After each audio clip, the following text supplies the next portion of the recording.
Hey guys, welcome to another episode of SugarMD, the ultimate diabetes channel. Today we are talking about sugar-free foods. Are they really sugar-free? Can you trust them? What do you need to look for? We're going to talk all about that today.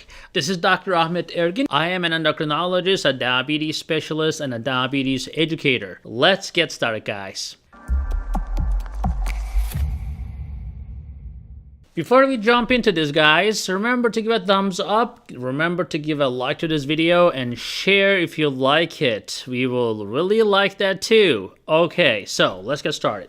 Now, basically, sugar-free can be a scam, just like any other thing. You have to know what you're looking for. So, I'm going to tell you, sugar-free can sometimes be good, but sometimes it's a deception. So here's how they do it. So when you look at the nutrition label, I hope you already know by now, if you have watched our previous videos, which is already almost 150 or more right now. But if you didn't know already, I'll explain to you briefly that the label, the product label, the nutrition label that you're looking at, you have to look for total carbohydrates. Why?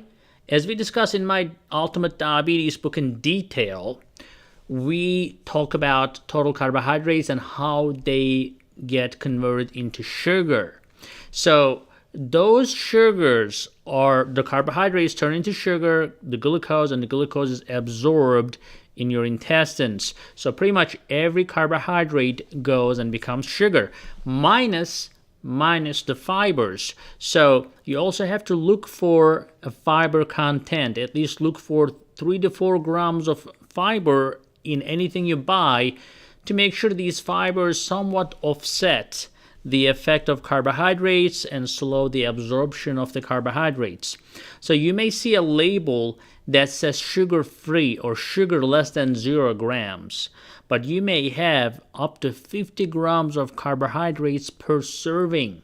You have to be very careful, especially when it comes to cereals and grains. There are a lot of diabetics out there who will tell me that they are eating sugar-free cereal and they don't understand why their blood sugar is going up to 300 after they eat that. I'm like, hey, how many carbohydrates do you have in that sugar-free cereal? They're like, I don't know. Well, you should know. You should know how much total carbohydrates you're getting from that, because that, again, gets converted to the sugar, like we talked. Another thing that you have to really pay attention is that they replace a lot of sugar with sugar alcohols. They generally end with the OL. So any ingredient that ends with OL more than likely is a sugar alcohol. Now, sugar alcohols are not necessarily carbohydrate free either, so they actually can increase your blood sugar, but also they are hard to digest, so you may have a lot of indigestion after eating those goodies that taste good when you're eating, but then a couple hours later you may find yourself in the bathroom screaming. Well, that's not necessarily the great world, right? The greatest world. So think about that as well. And also remember to do the math, guys. So, nobody wants to count carbs, but think about this. Even if you have 0 grams of sugar and then there is, say, 15 grams of carbs, you're like, that's not bad, really 15 grams. But then in your brain, if you think that, oh yeah, that's sugar-free, it's all right, and then you end up eating 5 of them. Now, how much carbohydrates did you have now?